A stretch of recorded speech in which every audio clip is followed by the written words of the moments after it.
welcome back to the Sounds of Stadia podcast for episode number 159 of your weekly cloud gaming show, where we round up all of the Stadia and gaming news for your listening and viewing pleasure. We've got a great show lined up for you this week, talking about all of the fallout from last week's bombshell news as it trickles down through the industry. And funnily enough, there's more articles about Google Stadia than ever before. We're going to be talking about pro sub refunds, the news, the little nuggets of information that have came out off the back of it, exclusive games going multi-platform, win-win there, Bluetooth controllers, and much, much more. But before we do dive into it all, don't forget to give the video a like, subscribe, and hit that bell so you are kept in the loop with all of the great content we do here at Helix Cloud Games. Because guess what, folks? It's not just Stadia. We do CloudQuest, our weekly cloud gaming topical show where we go off the beaten path and talk about something else. Last week we reviewed all cloud gaming. Did we do it 2 weeks ahead of the news that destroyed the whole concept of the show? Yes. Was it still a great show? 100%. And our Helix Heroes get it up to 6 days early for supporting the channel that extra little bit further. We also have a weekly PlayStation podcast that's been going for many, many months now. Check out that one. Check out the blue side of the coin. And I do all that with one of my wonderful co-hosts, the man of many pixels, Mr. Richie, joins me once again. How are you doing? I'm pretty good myself. How are you? I'm a bit under the weather, I'll be honest. Yeah. It's not corona. I'm just full of good old-fashioned cold and flu. So apologies if I cough on the slide or I might sniff a bit too hard. I know audio listeners, you're in for a wild one. But I've got my energy drink. Sorry about that. I've got my energy drink. I've got my tissues. I've got my cold and flu medicine. I'm starting to wake up a bit more now. Yeah, you know what's funny? You mentioned Fallout earlier. It's actually the 25th anniversary of Fallout. Oh, is it? Oh, congratulations, yeah, Fallout. Congratulations, yeah. Fallout. I'm still yet to play a Fallout game. We can get onto that. We can get onto that in a bit. What I feel like, Richie, is I'm kind of like Padme in Star Wars right now, where you wear like a tight outfit and if you mid. I mean, that's true. Yeah, that's exactly true. No, I'm dying of a broken heart. I think that's what it is. I found out the Stadia news last week, and since then my health has just deteriorated. And when I have some robot come in and go, "Ooba, ooba," it looks like it's Phil Harrison. Ooba, Stadia, you're ooba, breaking my heart. Why? Yeah, exactly. And then what I'm going to do is, whilst I birth some new shows for the channel, Richie, I'm going to give them amazing names, which is the weirdest transition I ever made into our kind of Stadia channel announcement. That's right. So as I alluded to there, great news, boys and girls, everyone out there listening, viewers and watching along. Yes, we've taken on all your feedback. We're well aware this is a Stadia podcast. It's 159 weeks in a row we've brought you the Stadia news, and in light of last week's news, we touched on it in our celebration stream. What we want to do with the channel, and we want to make sure that you guys get the same great content you expect, but maybe in a different guise. The reality is we've done everything we can to support Google Stadia, more so than probably the company itself. And the reality kind of hits that we need to do something different. And we've always been talking behind the scenes. We've had many, many plans in place for quite some time, and you will see in the community out there right now, everyone's pivoting and moving and looking to evolve and adapt, and rightly so. More power to everyone. We've had that mindset for quite some time. We've said in the past, Richie, we've commissioned stuff. We've got intros for whole shows just sat waiting in the wings, and they have been for probably 6-7 months at this point, just waiting to go live. And this is kind of the straw that broke the camel's back, as such, to give a different analogy that isn't Natalie Portman giving birth to Luke and Leia. And we're delighted to announce that this show will, of course, be... I mean, not delighted to announce that. This show will be shuttering eventually. When the news runs dry, the well has fully gone dry now, we'll move away. And we're delighted to announce a brand new show. We've took on board everyone's feedback. It will be replacing the Sounds of Stadia podcast in mind, spirit, and body, and more importantly, gaming. And you guys out there have asked us across Discord, comments, social media, to embrace the green side of the world, Richie, and we'll be doing that. That's exactly what we're going to do. So we're thrilled to announce a brand new Xbox podcast coming from Helix Cloud Games with myself and Richie. We're still working out the logistics of everything, but yes, Richie, show the boys and girls out there, what have we gone and done? Yep, that's right, we did it. Very zoomed in. We went out there. We want to power our dreams, according to Phil Spencer, not Phil Harrison. And we're going to... We have to have a Phil, though. We have to follow Everyone has to have a Phil. We should get a Phil. We actually do. Phil McGrath, one of our Helix heroes. But yeah, can't wait. Absolutely can't wait. It's going to be so fun. We are embracing it. We've both got some Series S's. 2 years worth of Game Pass Ultimate. So you are going to see a lot of coverage regarding Game Pass, Xbox, cloud gaming, xCloud formerly known as, across the channel, and we can't wait. We rode it out as hard as we could with Stadia. We were fully in. We know that there's like literally thousands of hours worth of content showing and proving that. And like our audience, like you wonderful people who've supported us from the beginning, we want to still give you a haven, ironically enough, to hang around and talk about video games. And that's what we've always done here on the channel. We've always said, play wherever makes you the happiest. We're platform agnostic, and we're just going to have that Xbox avenue as part of the channel. So we'll finalise some more things. You'll see more announcements come out in the coming weeks, but we've commissioned an intro. We're going to have a new intro. I haven't even said the name of the show yet, which, Richie, you are going to be taking the hosting reins. So I am. Tell the lovely people what we're going with. So the show will be called XPass. Yes. And what's it going to be about, do we think? GeForce Now. Lovely. Green No, through and through. It's basically going to be everything you know from talking PS and everything you know from Sounds of Stadia, but covering the green side of gaming, going into Xbox, heavy focus on xCloud or Xbox Cloud Gaming if you prefer. I personally prefer xCloud because I do think it's better branding. It's more succinct, yeah. But yeah, we don't have a timeline for when this is going to do, because like Sounds of Stadia, we don't have a timeline of when we're going to end that show, and the two are kind of linked. So we're basically just working hard behind the scenes at the moment to get everything set up, everything ready to go. So when we make that decision, like now we know when we're going to launch this show, when Sounds of Stadia is going to end, we'll be able to bring that news to you as soon as we possibly can. Absolutely. And I think the most exciting thing for me is that we get to go on this adventure with our audience, because there's so many of our viewers and listeners out there who've said, we've seen it in our Discord and socials, that they've bought an Xbox, they've got a Game Pass subscription now, and they're going to go test it out, try it out, and obviously their Stadia stimulus check is going to fund that for the most part. And you and me, traditionally, always been PlayStation. This is my first Xbox I've ever owned. So what I'm excited to do is get hands-on with Game Pass, get hands-on with some exclusive Xbox content. We're talking Halo, Gears of War, Forza, Grounded. All the stuff that we've never played. Yeah, stuff like games we've never played. And we know some of our audience members absolutely love and adore them. And I'm just excited to just keep the channel playing more games with our audience and kind of just embrace that side of it, because Xbox are doing wonderful things, and they've turned our heads enough to invest in them, and that's kind of all we can ask for as gamers. Give us games, give us content. Yeah, and one of the things I like about Xbox is you don't actually need an Xbox to enjoy the benefits of xCloud. Yeah, you can do it on your PC, you can do it on your phone, and you'll probably be able to do it with a TV stick at some point. You can do it on a Samsung Smart TV right now. But we'll put our pins in that, Richie. Yeah. Apologies. But yeah, let us know in the comments below if you think that's the right decision. If you'd like us to keep doing a Stadia podcast until 2024, I don't think we can. No, but that's it's not really exciting. Thank you again to everyone who supported us. I know our members doubled down and said yes. I think we did a vote and it was 95%. It was overwhelming. Overwhelming support of doing Xbox content.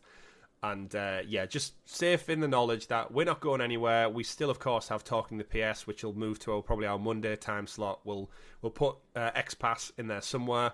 But yeah, hope you enjoy the show. Hope you enjoy the new name, the logo, and more importantly, you stick with us, because we're gamers through and through, and we love getting together every week and talking with each other and with you about the future of the industry and where it's going and how cloud gaming is evolving. And we just get to do that in line with Xbox and PlayStation. And you know what? Other things that come along the way. Because CloudQuest, we're still working on what we want to do with CloudQuest. The channel's going to evolve, but we'll keep you in the loop. And exciting times ahead, Richie. Exciting times ahead. So don't go anywhere. Yep. Click like, subscribe. And if you want to support us that bit more, if you're sat on the fence thinking, I'm a huge Xbox fan, this is my time, jump off the fence, join us, be a Helix Hero like over 50 of you do, members of the channel, and you get some access early. I should point out. We should say as well, for the live streams, we're probably going to be starting to cover Xbox stuff almost immediately.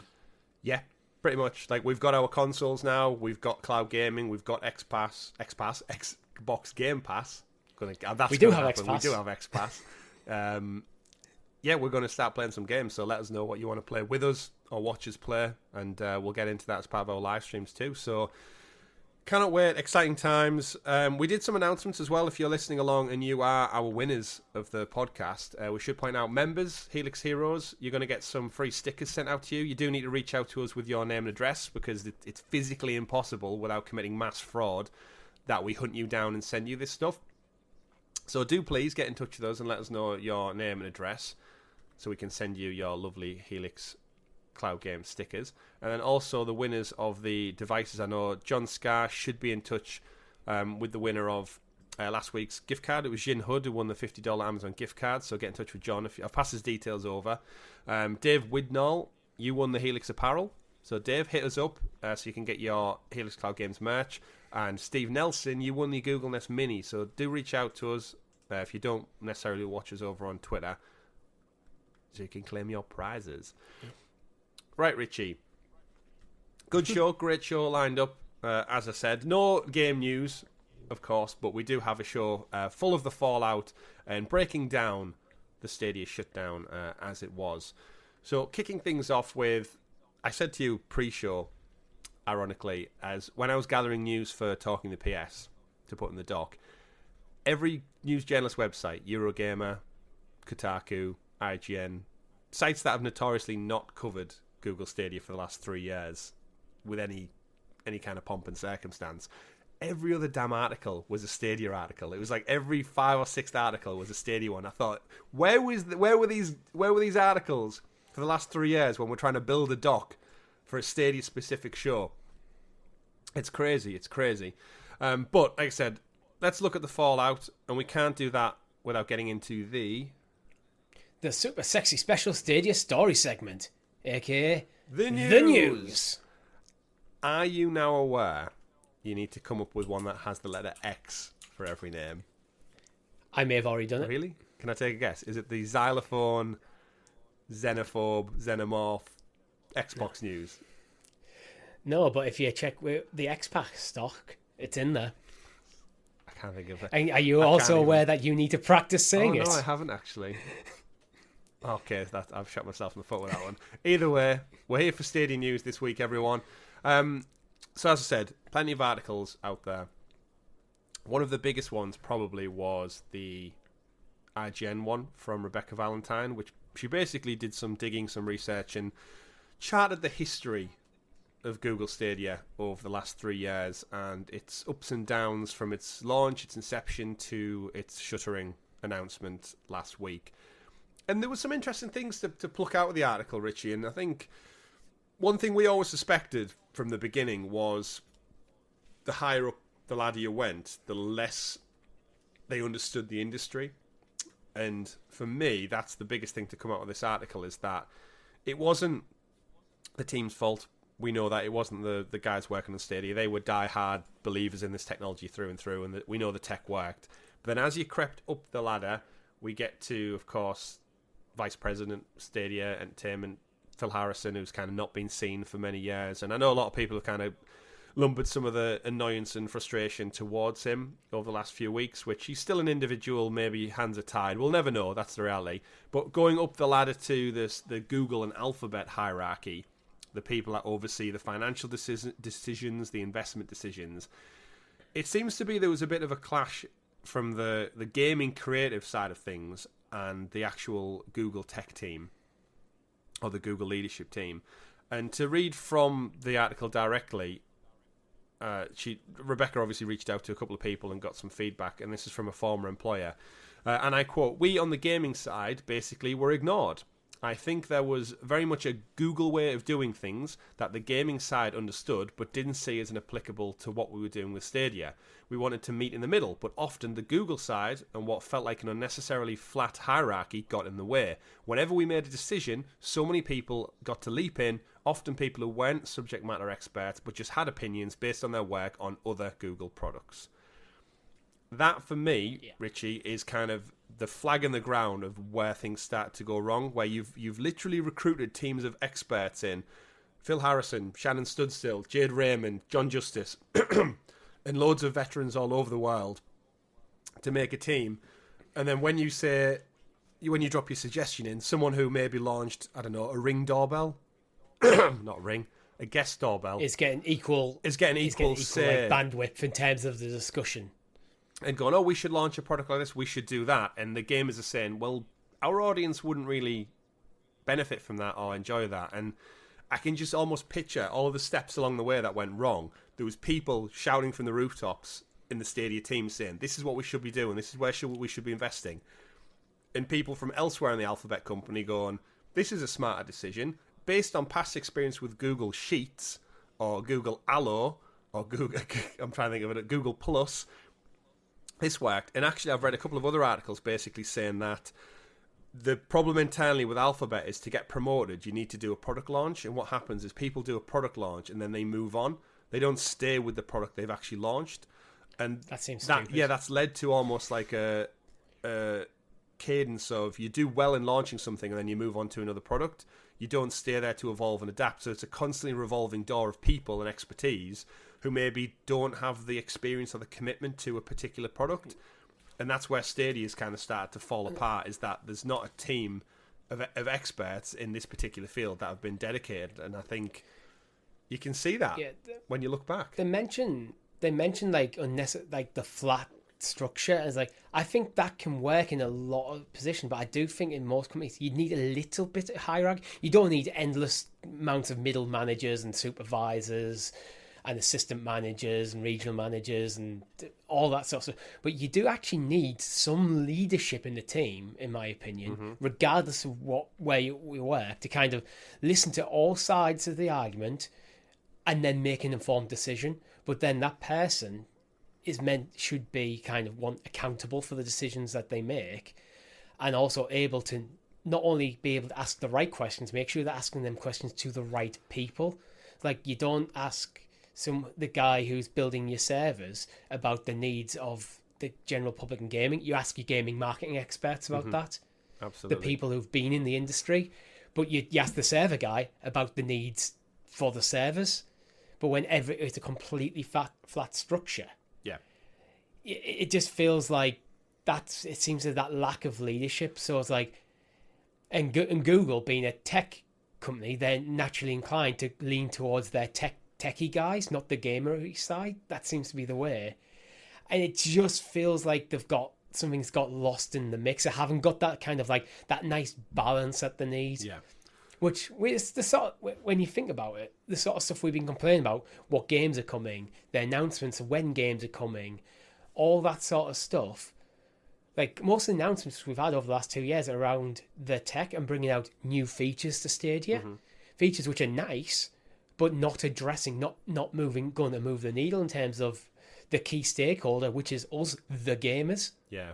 It kind of now makes sense. Yeah. It fits. It does. Everything that you read in the fallout is kind of like, well, we can see where that went wrong. Because, if this is what was happening behind the scenes, that makes sense. And you touched on a great point there about leadership. And you're totally right. You've got all these players, the wider team, feeding in their expertise. And then with leadership, that's the difference between accountability and responsibility. As a group, everyone's responsible for the success of Stadia. But the accountability lies with leadership.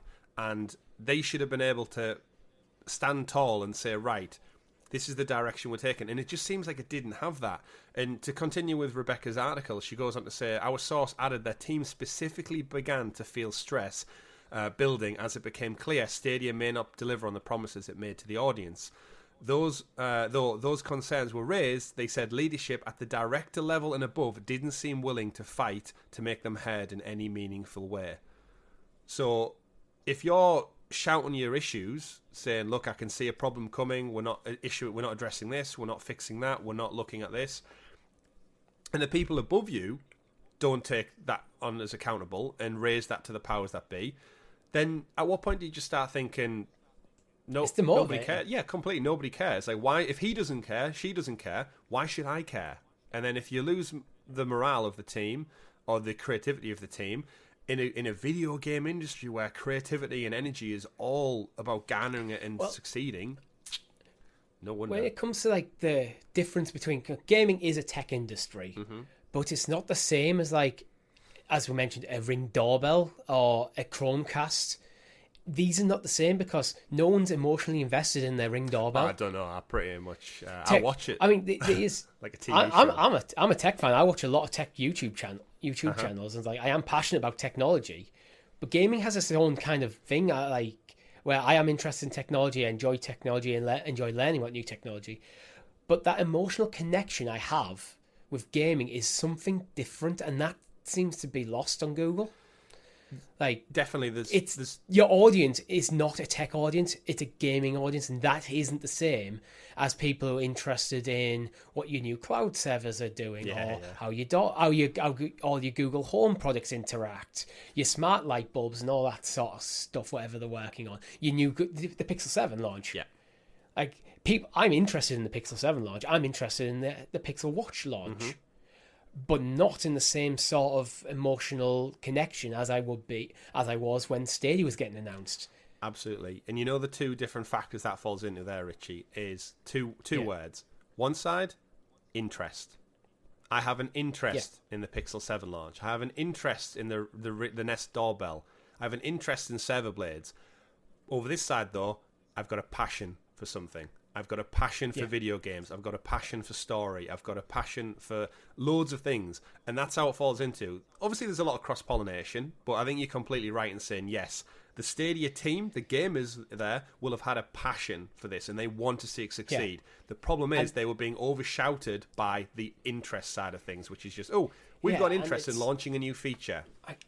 Great. I kind of think it's arrogant of Google because the gamers within their midst, in their Stadia team, they're kind of representative of the gamers, us, not just us podcasters and content creators, anyone listening to this who's bought into Stadia, because I'd say we're the most important stakeholder in Google Stadia, because without us, nothing sells.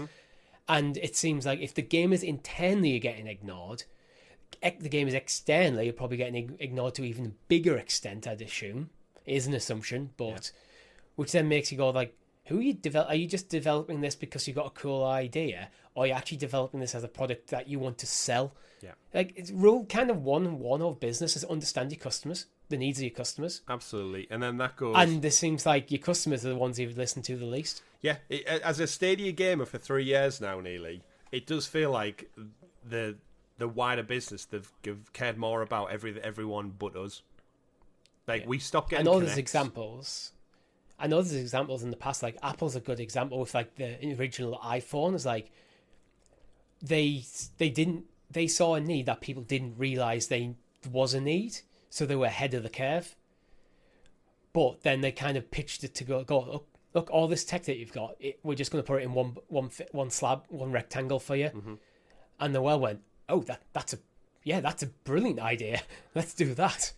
Yeah, and that's when the interest, though, turns into passion. So reading on in the article, we know concerns escalated in early 2021 when Stadia rumoured to miss its acquisition target. So its consumers, so its gamers, its players out there missed its target by quite a substantial margin. And that was one of the key factors in shifting to white label. And we knew that on the account of the structural change that essentially ended in the shuttering of Stadia's internal studios. And looking back in hindsight, this was it. I think shuttering your own studios had such a ripple effect. Anyone with any remote interest was done. I think that was it. And like it hit us hard, it hit our community hard, but then I think that the impression Google and Stadia were giving off, I don't think there was any coming back from that. If we reach now year 3 and they'd still been working on internal studios, they'd have had something to show for it. And the fact that they threw in the towel so early, it's just kind of embarrassing on Google's part to think that you couldn't see the long-term roadmap. You know what? You didn't even commit to a long-term roadmap. You said you did, but you didn't. And we saw, obviously, 150 staff laid off from a team that was only a year old, backed by a company as rich as Google. I think it's embarrassing on their part. It just shows you how they just weren't in it at all. But this is the thing, is like they botched the launch. Yep.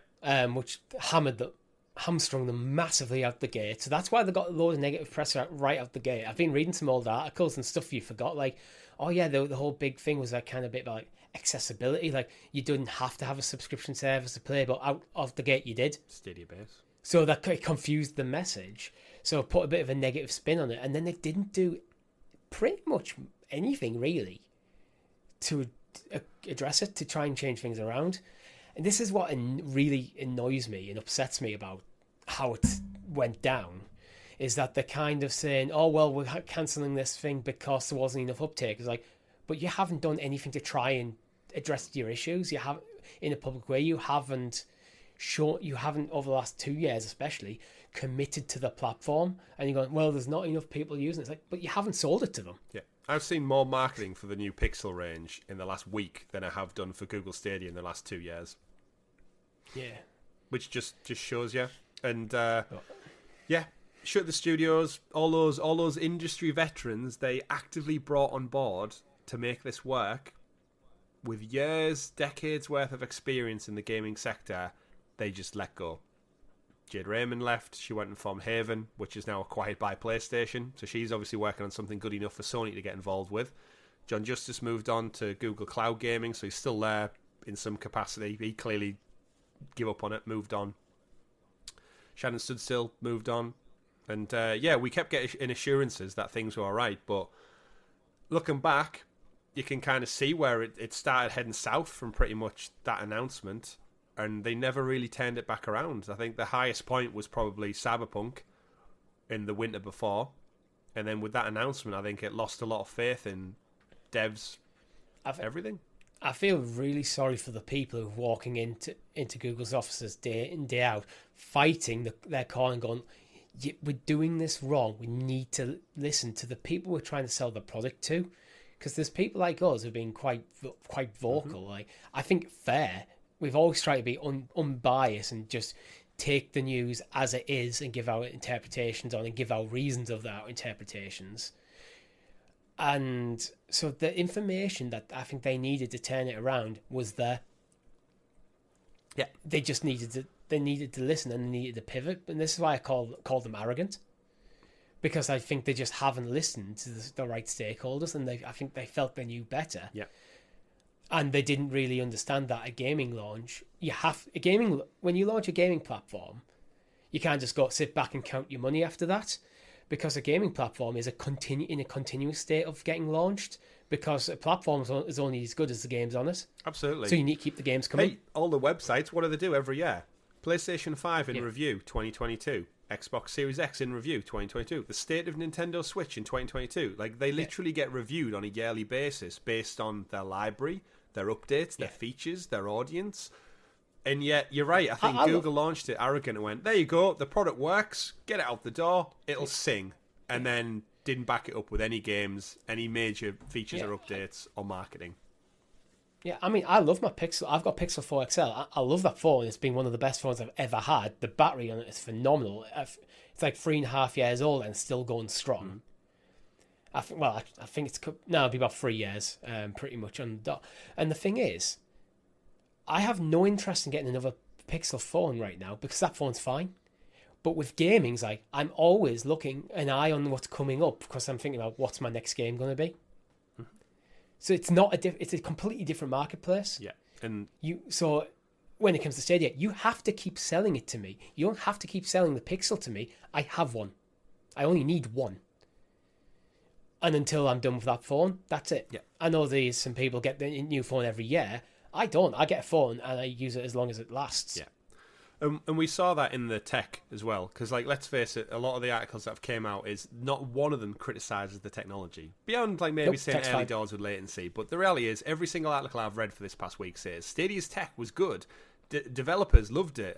Loads of positive stories have came out from Destiny developers, Bungie, and other people who, through lockdown and COVID, which I think we shouldn't probably throw under the bus, because I think COVID probably did have a big impact on Google's strategy and finances and planning. But the reality is, the tech was always good. But as you said there, Richie, they didn't iterate on it. Well, they didn't come out swinging in year 2 and 3 and say, look, we've upgraded this. When Xbox were coming out saying Series X servers are now there on xCloud, where was Stadia's counterpoint to that, to saying, we've also increased the teraflops and everything, and guess what? Stadia is more powerful than ever before, and it's still industry leading. They just kind of, like, as we said, they launched it and then just sat back and went, there you go, do your best thing. And it's like, it's just painful to look back and see, really. I mean, when we're talking about Destiny, especially Bungie, have been saying nothing but the praises for like Stadia and the tech and how it helped them in their kind of their work, how they work from home and adapting to COVID and like I've never really seen. I think there's only one instance I can think of a dev who's had problems with Stadia, and that was due to what was he called? The Terraria guy who got locked out of his Lord of the Rings subscription. I don't know his name off the top of my head. Yeah, but that's the only time I've seen a dev in any sort of way kind of not be happy with Stadia. Devs seem to really like the tech. Yeah, absolutely. Which comes back to, it seems like Stadia, like the upper management, are focused on the tech and not ultimately what they're selling. And they're selling a way of playing games. Yeah. To read a quote from Rebecca's article, this is regarding Q Games CEO Dylan Cuthbert. So the positive relationship with third-party partners continued after the shuttering of Stadia's internal studios. He called the Stadia team great when he asked for his thoughts in the wake of the shutdown, saying they were both open to offering ideas for Pickles Young Raiders, as well as invited Q Games team to brainstorm ideas for Stadia in general. No More Robot CEO, though initially hesitant to embrace the platform, ultimately signed on because of how good the financial deals were, saying it was worth the roll of the dice. In fact, Brandon Sheffield, creative director at Microsoft Games, said if anything, Google Stadia improved for developers like him over time, especially in the last year. Though the certification process was really hardcore, he said that the bright side was developers could get through the certification process on other platforms easily as a result. So basically saying Stadia's certification was so stringent that if you got through on Stadia, you were pretty much through the door on Switch, PlayStation and Xbox. Plus, Stadia had free certification QA, meaning in an ideal scenario, it doesn't cost you anything to get certified, and then you can go ahead with the rest of them for free. And Stadia and Google would guide you and developers on how you failed and how you could improve and get it sorted out. So it seems that this back and forth with implementing new ideas has been fantastic. Stream Connect, tweaking things. That relationship, and we know from GDC, they just built on it and they built on it. So behind the scenes, the people who knew what they were doing and knew what they were talking about were doing the best they possibly could. I think it just, again, it always goes to the top of the pile that I just think Alphabet and Google, they just don't know what they had. Still to this day, I don't think they understand what they had. Reading this article and several like it where members of the Stadia team have like talked to like press now. Most of them are like not named for obvious reasons. I don't want to get sued.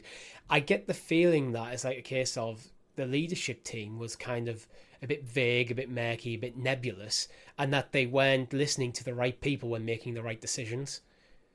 And that's ultimately what's led to it. So it's like you're listening to as I mentioned earlier, you're listening to the wrong people when it comes to certain decisions. So it's like when you're talking about how to market the product to gamers.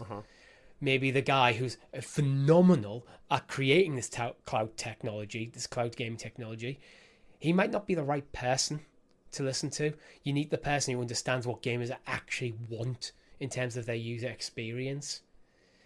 And it's a different skill set. Like, they're both equally useful. Like, and that's what I think big for me. We're both leaders in some degree in our jobs. Like, you talk when you need to know something. You know who you need to talk to get that information. Who are the best people to talk to, like, to get that information, where it seems like, because it's a completely flat structure, it seems like everyone was weighing in every decision. Yeah. And sometimes probably the right information was there, but because it was often getting shouted over by the sounds of it, like, not necessarily people just arguing, but drowned out in the noise. Yeah. You can't bring everyone into every discussion. It's just not how companies work in the kind of any sort of real structured way. Yeah, and it does seem as well another big reason was even though they cited low customer demand, they essentially said it was the gamers' fault for not buying into a model that they didn't promote or market or advertise or get the games for. It's the consumer's fault for not buying into it. Another theory that was put forward by an employee that Rebecca spoke to was it ties in with the recent games industry acquisitions. And Stadia moved to a B2B business model purely off the back of not wanting to buy into the industry and the way the competition is. And they've said Xbox and Sony, we've mentioned it many times on the show, of course. We spoke about when Bethesda was acquired, Activision Blizzard was rumoured, Bungie, Embracer buying up all these studios. And they said, it's worrying. There's no one left to sell to, your business model, if everyone's owned by somebody already. And I get that. I can see from a Google standpoint, they look at it and go, wow, all these studios, we can't work with anyone because they're all owned by private companies who have their own interests at heart. But then it comes back to, if only you had a shit ton of money to invest in this industry, you could have literally, all of these acquisitions that put you off, you could have invested even 50%. Again, the biggest one, Microsoft, $78 billion to acquire Activision Blizzard. That's too big for Google. I get it. But you know what? Maybe take $40 billion and go and acquire second-party studio. They started that, Richie. Remember, they bought Typhoon Studios, who made Journey to the Savage Planet. And then what did they do? 6 months later, told them to do one. Got rid of them. What they could have done is Typhoon, and then, I don't know, Saber Interactive, and then, I don't know, went and bought... Crystal Dynamics was up for sale. For $500 million. $500 million for Tomb Raider, Crystal Dynamics, Adios Montreal, and yet... We actually had a CloudQuest in our doc planned to kind of go into, I think we provisionally titled it, should Google get back into investments, investing in developers? I'm pretty sure our conclusion was going to be, they should. Even if Stadia isn't a thing, because it's a lucrative business. Yeah. But they didn't. I think this is a decision. I think it doesn't have to be. Look at Amazon. Amazon investing in studios, and sometimes these studios are not necessarily even bringing games to Luna at the moment. No, they didn't. New World didn't. But they're getting involved because Amazon, I think, have recognised. One, you need these studios to make your first-party games. First-party games are one of the things that will sell your platform. Yeah. And two, even if you're not making them exclusive, a first-party game you can benefit on people buying it on other platforms. Mm-hmm. You have to spend money to make money, and Google, just in hindsight and in foresight, and every time we've covered it, Richie, they didn't spend enough. They didn't dig enough to commit. They said they were committed to this platform. And they weren't. They weren't financially committed. They weren't committed from a marketing standpoint. The leadership clearly weren't committed. The only poor people who were committed was the boots on the ground staff who bought into this dream. They bought into this technology, and they got absolutely shafted by the higher ups. It would look like shareholders, board members, people who didn't have a clue about what they were talking about. That does seem to be like the kind of what I'm reading into with all the articles coming out at the moment, especially this Rebecca Valentine article for IGN's just. Everything's kind of pointing to the direction of that Google didn't really know. It almost sounds like they didn't study the industry properly before they decided to get into it. They didn't do the market research. Well, we knew that when they launched with missing features and missing promises and missing games, and then they just never kind of... How volatile... It's one of them, when you think about it, it's like, the gaming industry is notoriously volatile for stuff like that. If you backtrack on features, you will get hammered for it. It's happened all the time. How many games have you seen launched where people have looked at like, oh, actually, when this game was announced 2 years ago at E3, the graphics looked a lot better than that. Look at the puddle. That puddle looked better on the original footage than it does in game. Like, gamers pick up on this shit. They really do, because again, because it's not an interest, it's a passion. It's a passion. So they are passionate about it. For better or for worse, on social media, they are passionate about it. Look at Skull and Bones. Skull and Bones is probably going to fail epically because of how long and the backlash it's taken to get to its launch. It's fine. No matter what it does, it's probably not going to do well because of the way the industry works. But to put, I guess, kind of a pin in this, Richie, and wrap it all up, we'll talk about... There'll be more fallout that'll come, no doubt. But I think everyone can agree. Our viewers and listeners can probably agree. I think everyone watching and listening along, we could have probably had a better shake of the stick than these Google higher-ups talking about it. You, me, all of our Helix heroes, all the viewers, all the players out there who've invested any time in this platform could have probably walked into those meetings and went, this is what you're doing wrong, this is where we need to change things. And it will have been an infinitely better opinion and take than Joe Bloggs, who's apparently in charge of the checkbook, in charge of the marketing strategy, because we didn't see any of it. The guy or girl's basically been paid for 3 years and done nothing of merit. Reading this article and the way things went down, this is why I have been very careful. I don't want to just point the finger at Phil Harrison on this because you don't know the circumstance of what he's working in. I get the impression you could have put Shigeru Miyamoto in charge of the Stadia team and it still would have failed. Because it seems like Google didn't know or were not committed enough to executing the vision. I mean, let's face it, I've got no love lost for Phil Harrison, because I think as a leader he's been incredibly quiet. He's not came out and spoke. He doesn't even tweet out about his own damn products that he's working on. Not that he has to, but you've got to imagine he's been in meetings where he's been saying, look, our team are telling us we need more marketing, our team are telling us we need more budget, we need to invest in these game titles, this is the timeline for getting our first exclusive out.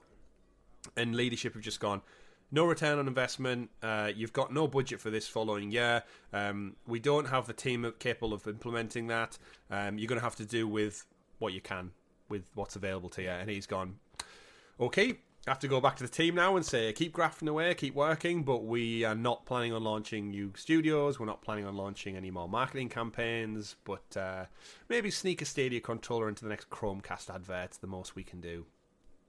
So, yeah.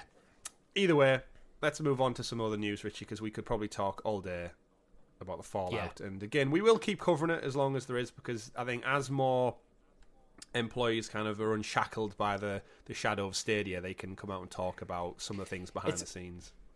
There's also the devs giving information about how they're handling things going forward, so we will be still covering things for a while, yes, I think. If you're a Stadia gamer out there, we've got you covered, like we have done for many, many a year.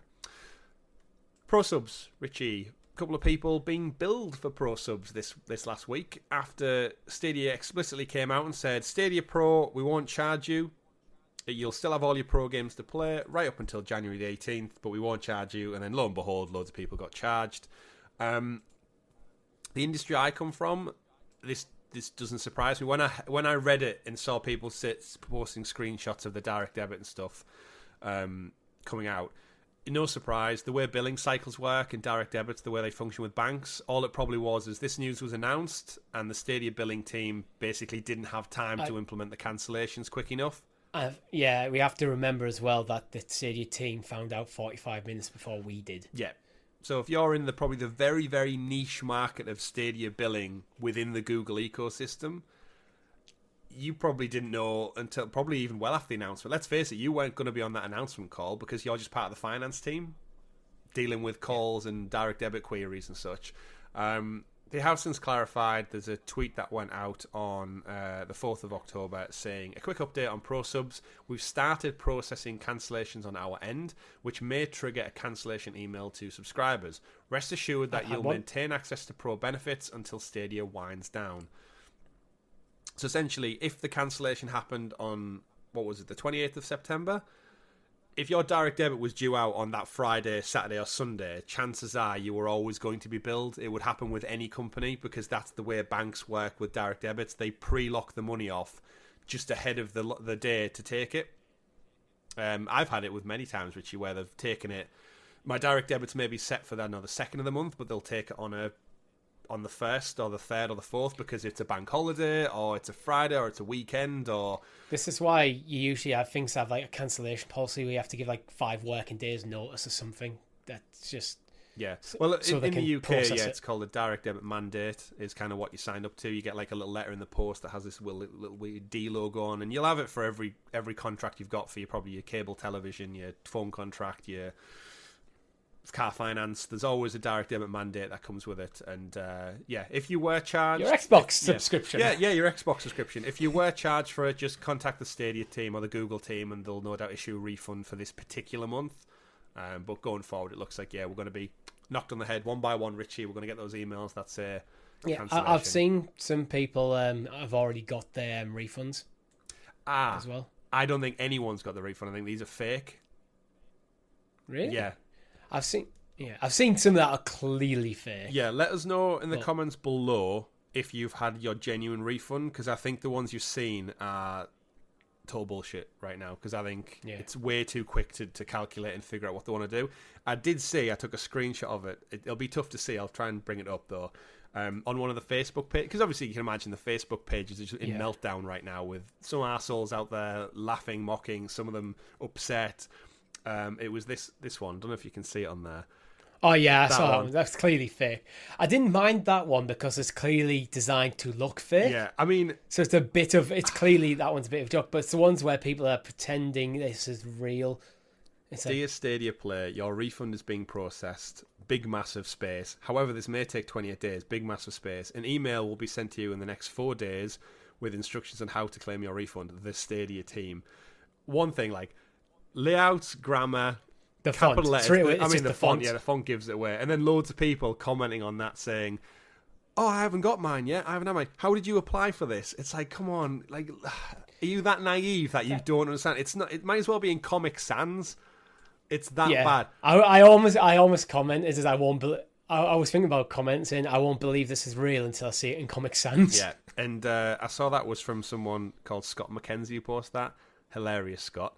But then what made me laugh even more is the follow-up response where someone had took that, photoshopped it. It was like, what in the Microsoft Paint is this? And the response was that one, which you can see, which says, "Dear Stadia player, everyone is getting refunded except for Scott McKenzie. Don't call or email us ever about this again, the Stadia team." And I was like, that's just like that. You know those fake social media accounts, which is like fake Aldi, fake Asda, fake Walmart? Yeah. And people on the internet think it's really them. And like, you can't talk to me like that. You represent Walmart. And it's like, it's no wonder cybersecurity is such a problem when people just don't look at the little details that are clearly there to show that it's fake. Absolutely. And you know what? Every April Fool's, I think I could mock up on Photoshop a pretty decent fake something, and I don't do it because I'm well aware that our audience look to us for like news and integrity. And even though it's just a joke and you can get away with it, I think it's not really worth the confusion, because someone will pick up on it on Reddit, someone will pick up on it Twitter, they'll think it's real, and it just creates problems. So yes, if you're out there, you got charged, you'll get your refund. Check your own emails. They said they're going to get them done by the 8th of January. It's a whole rigmarole with billing and finances and calculations. Will they get some stuff wrong? 100%. 100%. There's going to be people out there who are shortchanged with how much they've calculated, or you said, I bought a Premier Edition, and actually, if you rewind the clock 2 years, you didn't buy the Premier Edition, you got it for free with a game purchase. So you've tallied things up wrong in your head. But again, rest assured, they're no doubt going to get on this. It's just going to take some time. But just don't read everything you see on the internet, boys and girls. Right then, Richie, moving on to some great news. In my opinion, and that is from the world of GYLT. So for those who've been a Stadia player for a long time, GYLT was one of the first Stadia, it still is, a Stadia exclusive. That's right, exclusive to this day. And we praise it. It was one of our first full playthroughs we did on the channel. Lovely little introduction to a horror game. You play as Emily. Is it Emily? Looking for, is it Rose? I feel like it is Emily. I think Emily was the young girl that you're looking for. Sally was looking for Emily. Yeah, we always got this confused. You know what? No, you always got it confused. I was fine. Fair enough. Tequila Works, who made this game, who weirdly enough did mention this past week that the process of making GYLT on Stadia was one of the smoothest developments of a game ever for Tequila Works. Which just goes to show, again, the tech and implementing it was fantastic. So that for them to actively come out and say, when we made GYLT on Stadia, it was the smoothest game process we've ever had in the history of Tequila Works. Either way, great little game, and they tweeted out saying, spooky season is around the corner and we bring terrific news. We've been working on it for a long time and it's finally time to make it official. GYLT is going multi-platform in 2023. Follow the official Tequila Works channels, Twitter, Instagram, Facebook and LinkedIn for updates on GYLT and more exciting news from the studio. We've been saying for some time, Richie, GYLT deserves to be somewhere beyond the Stadia user base because it's a terrific little game. Yeah. It is a little indie title, but it's been kind of locked behind Stadia. And more importantly, the longer Stadia went on, the further GYLT got pushed back down that game library list. Yeah, this is a game I want to see on like Game Pass or PlayStation Plus, because we know GYLT's an amazing game, but I do worry that if it was just launched on the platforms, it might just get lost in the mix a bit. Yeah. But if it's like something like on PlayStation Plus, as comes as a monthly game, I think you'll get a lot of people jumping in. I do. And they should. And can you imagine right now all of the journalist websites that are going to cover it? And they're going to go, GYLT's fantastic. If you haven't checked out GYLT, it's free on Game Pass now. It's free on PlayStation Plus. It's available on the Switch. Great little horror. Like, you can watch a full Let's Play on Helix Cloud Games. You I almost said Sounds. It was Sounds of Stadia at the time. It was. People are going to look back and go, how the hell did they get 3 years early access to this game that I've only just heard about? And it's like, because it's been out for 3 years on Stadia. And this is one of the problems. GYLT should have been marketed earlier on, day one. And yeah, either way, I'm just really glad to hear finally that I'm sure it's probably some contractual obligation where Stadia have shuttered, therefore they're free to do what they want. And Tequila Works are going, hey, we can cash in on this finally. The game that we've had stranded over here. But can't wait to that one. That's going to be great. Another one, next story, is the controllers. Richie, we've knew for quite some time that you and me now were going to be left with a whole collection of redundant controllers, aka paperweights, that, albeit can still be used wired through PC. However, the limitation on them was if you want to play on other devices and such, other platforms more importantly, like Xbox, remote play with PlayStation, that kind of thing.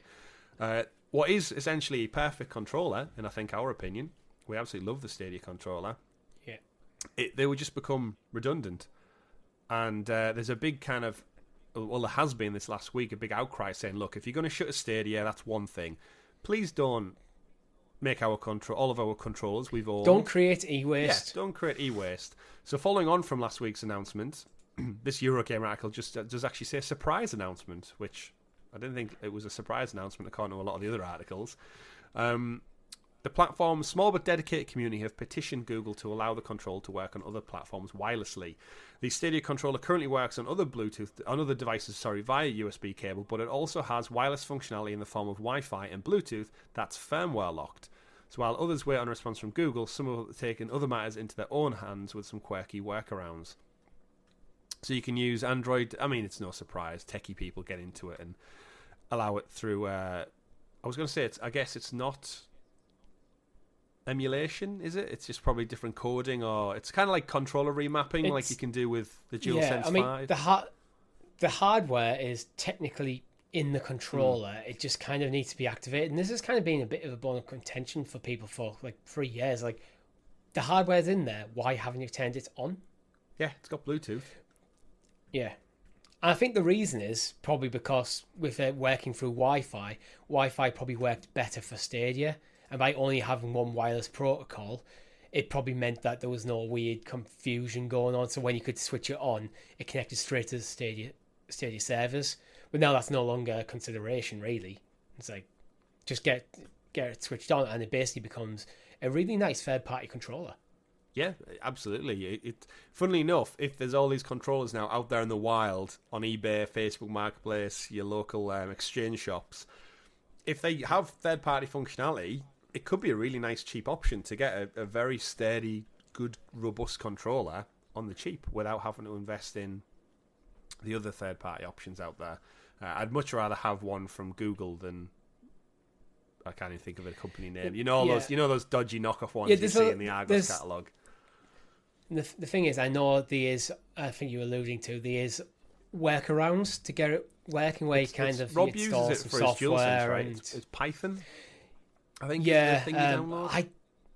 I'd much rather it just be natively done, because it's good. It's all well and good if you know what you're doing, you're comfortable with like coding and PC weird stuff. But if you're just run-of-the-mill gamer, do you really want to have that messing around to get it working? You just want things to work. Yeah, absolutely. So if you're listening, Sony, activate third-party controllers for remote play on Android. Yeah. Just do it. You can do it. Yeah. You're capable of doing it. That's a side thing. It is. Speaking of things that do work, in the continued fallout of all the news this past week, we also had loads of developers jumping to defend Stadia's technology and how it helped them over the last 3 years. And Max Nichols from the Bungie team was one of those fine folks who did say that. He tweeted out saying, "It's funny, most of the world views Stadia as a gimmick that nobody bothered with." And then he goes on to say, "But hundreds of us use it every day at Bungie. It's part of our internal playtesting workflow. We started using it when we had to suddenly support working from home back when COVID began, and we just kept going." And pardon me, if you remember back in 2022, Bungie did a blog post. We actually covered it on the show about how during the COVID pandemic and everyone kind of pivoting to work from home, all these game developers had to take these massive gaming rigs and development rigs outside of their office. Your development kits? Yeah, the whole dev kits. To working them from home. Sorry, I'm getting a bit chesty. as we get deep into the show. And reading from their blog, it says, enter Stadia. Jen Fox has been with the Bungie team for 7 years, working as a test lead alongside Duncan and the other on the test team. They go on to then say, networking, most recent project was launching Destiny 2 on Google and then the new Stadia streaming service. It was definitely unique compared to traditional platforms. Going at this weird streaming cloud tech was a unique challenge, but it was also really exciting from that perspective as well. And then by the launch of Destiny 2 on Stadia, Bungie developers and testers were becoming more familiar with the platform. That experience, combined with a workflow that was designed for ease of use, and wasn't long after studio-wide work-from-home orders were issued, the idea of shifting a chunk and all of setup onto the Stadia platform came up. Using Stadia in the work-from-home transfer seems like the easiest thing we could have done, and the fact that we already had our game on the platform made it a kind of a no-brainer. Where a traditional test session is pre-recorded, relatively lengthy process, propping a build onto multiple consoles and PCs in a testing lab, working through any technical snafus that may crop up, whereas testing on Stadia was a relative breeze. On Stadia, and I quote, we can publish a build that always exists in all instances. We use automatically builds to get to distribution. That's a bit broken. Distribute at the same time. We were able to very easily pull up to 300 instances of a game ready to play at the click of a button, which is fantastic. You can't do that any other way when running on a studio test kit. Obviously, the article goes on to go into the depth and stuff, but the reality is companies like Bungie, time and time again, have came out and praised Stadia. Destiny is one of the best running games on the platform, and it shows you that the tech still works. And this is, I think, one of the first things we said the other week about Stadia closing is like, my word, PlayStation, you own Bungie. Do what Stadia didn't. Listen to your expert team you've just acquired at Bungie. Tell them what makes your workflow so great. And they say, well, we use Stadia's tech to work from home. It's helped us loads. It's in the cloud. It's infinitely powerful. Why are you using Gaikai again for PlayStation Cloud? And just, I want someone to have that conversation and say, look, Google is selling Stadia as a B2B white-labeled opportunity. Stop using Gaikai because Destiny 2 runs phenomenal on Stadia. Just make a deal. Hit up Google, say, whoever's left over there, can we broker a deal? And give me PlayStation Cloud powered by Stadia. I think we'll go more into that on a CloudQuest, because I do have that as a penciled in CloudQuest in the next few weeks, about talking about immersive stream and what does it mean going forward. So Bungie was actually very much on the list. Well. But they weren't all. The developer behind 100 Days Winemaking Simulator, Yeez, who's always been a big fan of Stadia, and he's always been very open about what he had. Obviously, he was one of the folks who was thrilled to see the Stadia team at GDC. Sorry, not GDC, Gamescom. And he actively had positive conversations with the Stadia team. A couple of devs have came out recently and just said, we're going to sort you out with your save files. We know Ubisoft did it last week. To all 100 Days players on Google Stadia, we are creating a guide for you to move your save files from the Stadia version to the PC version in case you decide to buy the game on a PC storefront. So all your progression will not be lost. Stay tuned. And then they followed up to tweet out the guide to move your save files across. It follows through a few steps. And I think we're probably going to see this, Richie, over the next couple of weeks, because we also had Elder Scrolls come out, which actually learned a very quick lesson. The Elder Scrolls Twitter account also tweeted out, basically saying, since the news of Stadia shutting down, Bethesda Software and ZeniMax Online have been discussing the next steps for our Elder Scroll Online players on Stadia, and we appreciate your patience. We're happy to share that our Stadia players will be able to transfer their Elder Scrolls Online accounts to PC, bringing with them all of their progress, including but not limited to existing characters, purchase items, achievements, and inventory. Since Stadia players already play on SO on our PC servers, all their friends and guilds will be waiting for them once they complete the transfer. We'll have more information on how to do this soon, so please stay tuned. So, again, Richie, we're probably going to see more devs come out over the coming weeks and say, we're doing the same, we're doing the same. I wouldn't be surprised if a lot of devs who've really supported Stadia have got people working on seeing how things transfer. Because it's not just as much as going, you can transfer everything across because it might not be compatible. Well, obviously Bethesda went, well, actually, if you're playing on Stadia, you're basically playing on PC anyway, as far as our infrastructure is concerned. So yeah, it's doable. We'll let you do it. You look at 100 Days, well, actually, if you choose to buy the game again, when you get your refund on PC, this is how you can transfer your saves. Which actually, that method from that's Broken Arm Broken Arms Games like details on their Twitter might work for a lot of other stuff actually. Yeah. Because it's effectively using Google Takeout to get access to your save files and dumping them into a Steam folder. Yeah. For the saves in that game. So so you might find it may not work, but if there's a game that you've got on Steam and you want to transfer your save from Stadia, it's probably worth a go. Yeah, especially if you're a big fan of it. I've seen some people as well mention, I think Meg mentioned it, that you could always do this on Elder Scrolls. I think this is just, again, the team just pointing out that it is a thing, just in case you didn't know. And I think a lot of these companies have got a really great opportunity to show something positive for their community. So even though it was a small community in the form of Stadia, I think these are great little PR moves as well. So I think Colour with the 6,000 hours of Red Dead Redemption, it's such an easy PR win for someone at Rockstar to say, right, let's just get a couple of people on this. The coding's got to be there. Like, how do we implement something? And I know games that maybe have cross-play, cross-progression across consoles, it may do it. Let's remember there's a lot of games that launched on Stadia promised cross-play, cross-progression, and then it never came, or it was in the pipeline. Looking at you, World War's The Aftermath, and Overcooked. Yeah. Some titles that were promised it then never actually had it.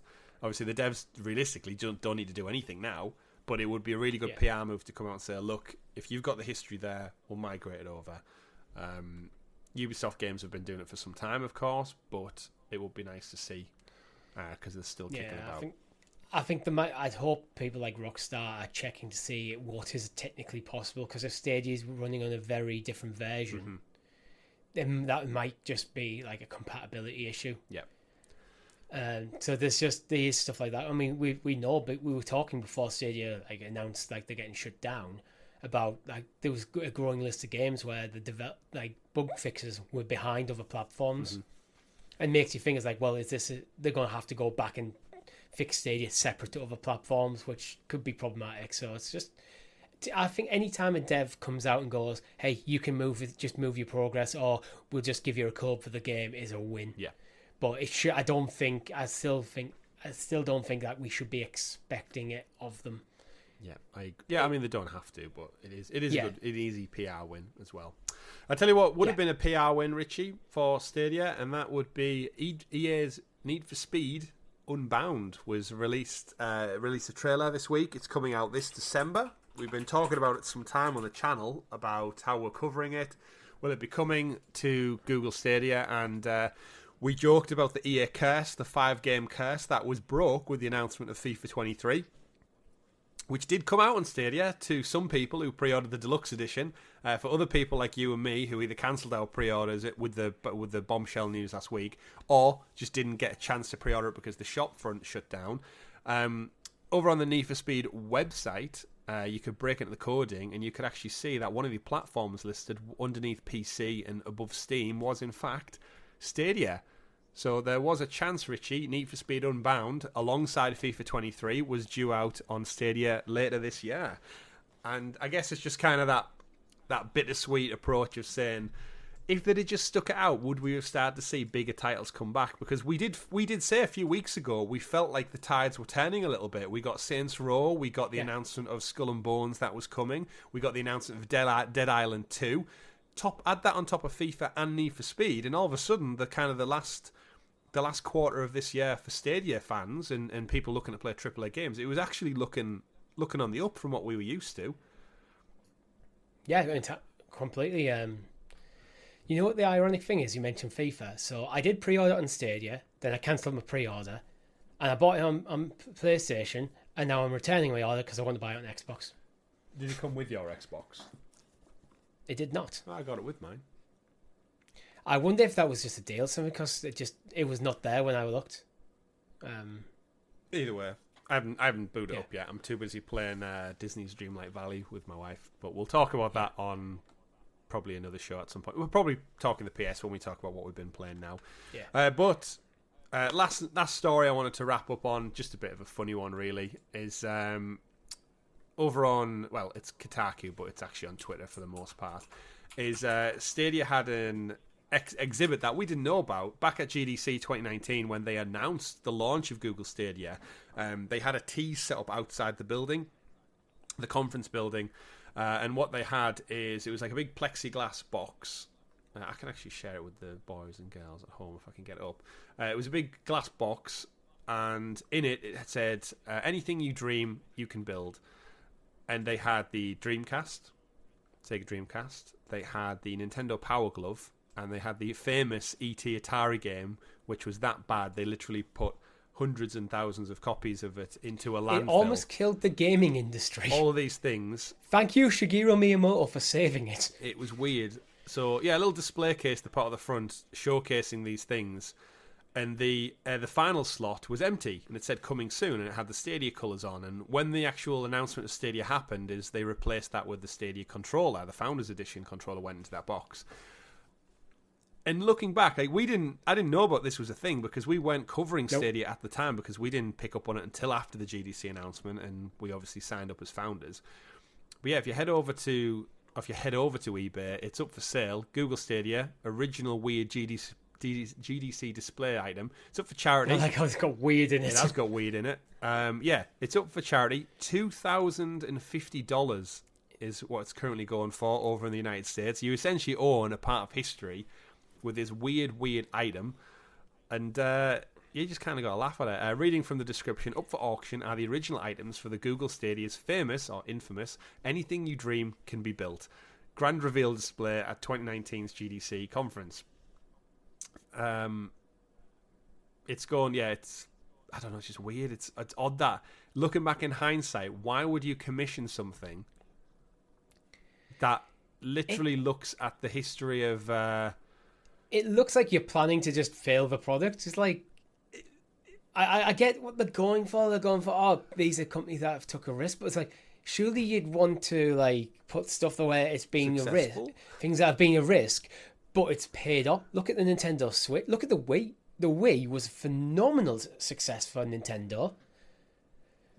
But it was very inventive. It was very out there, actually, when it came. It's like, well, this is very different to a normal console. But so you go for a Power Glove instead. It's like, yeah. What? You know what would have been better? Like, put the original PlayStation, the original Nintendo, the original Xbox in there, and then just leave the exact same format. Just put three of success stories within the games industry that took a punt on something, and then now they are big players in this world. But no, let's go for three failed products and put ours next in line. I was trying to think of products that kind of like came out and revolutionized the industry. So probably, I mean, you could just do free on Nintendo alone. You put the NES, you put the Game Boy, and you put the Wii U. The Wii, not the Wii U. Don't put the Wii U. Put the original Wii. Because these are three things that completely changed the gaming industry. All from one company. Nintendo are pretty good at it. Yeah. But instead you go for a game that almost tanked the gaming industry in its entirety. A Power Glove, which was, from reviews and stuff I've read, it's just basically didn't work and was just kind of garbage anyway. And the Dreamcast, which is kind of what killed Sega. Yeah, console killed Sega's hardware division. A peripheral that's probably more laughed at as a meme than it is an actual product. And then a game that literally had truckloads worth dumped into a burial site in the desert somewhere. You can't make it up. Whatever their approach was to that, you couldn't have picked worse. No. So yeah, I thought we just end the show on that little chuckle there.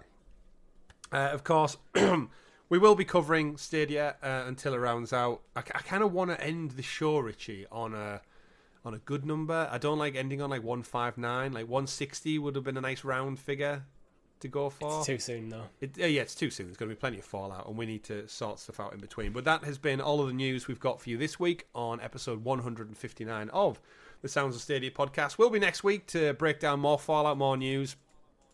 It might just be a talk show at that point if we don't actually have any more news. Obviously, we clear the dock every week. We add stuff that we see across social media. You wonderful folks now with Discord chat help us with loads of stuff. Those are the guys who tag us on things over on social media. Helps us build up that doc. The wonderful folks over at Stadia Source, Stadia Dosage, now Cloud Dosage, all those channels as well. We'll keep bringing you the news as it falls out and trickles down from the fallout of the Stadia shutdown. But once again, thank you for everyone who's tuned in this week. Thank you to everyone who's liked the video, subscribed, and hit that bell so you are kept in the loop with all the great content we do here at Helix Cloud Games. Just like Talking the PS, you should definitely go check it out. It's our weekly PlayStation podcast where we break down on the PlayStation news. It's a crazy show this week, Richie. If you're watching this on the Monday, everyone, new games galore, big massive announcements, which we would have probably covered on this show in relation to Cyberpunk and CD Projekt Red and a bunch of their announcements. If you're a big Witcher fan, go check out Talking to PS. Crash Bandicoot and a bunch of Ubisoft stuff happening. So check that out tomorrow with me, Richie, and Rob. If you're a Helix Hero, you get that up to 6 days early, just like CloudQuest, Richie, which we recorded just before this show. What did we talk about on this show? Well, actually, our viewers and listeners will know now from watching this show. Yeah. We teased it, but we didn't talk about it. What do we talk about on this week's CloudQuest? So it's kind of almost like a part 2 of what we talked about last week, where last week we kind of like weighed up the pros and cons of each platform. This time we kind of looked more specifically at where Stadia players might go going forward. Obviously, we're going to the Xbox. We made a decision. But yeah, it's kind of almost a part 2 of what we've already done, because with new information. Yes. So, yeah. Wonderful. And I guess just one final reminder that we will be launching as soon as we've got all of our things in order. We've got our intro, and we're happy with the design and everything of that. We've got our logos and such, which probably up on the screen now. Join us for the first ever episode of the XPass podcast, brought to you by Helix Cloud Games, where we round up all the Xbox news, and you can join us on our Xbox adventure. Keep tuned to the channel for our live streams, which will inevitably feature some fantastic Xbox content, first party as well. And yeah, just come along with us for the journey. Come along with us for the ride. And we can't wait to see what the future holds. But thank you very much for sticking with us for episode 159 of the Sounds of Stadia podcast. My name's been Chris. And I've been Richie. And remember, folks, play whatever makes you the happiest. Have a great week. Keep on gaming.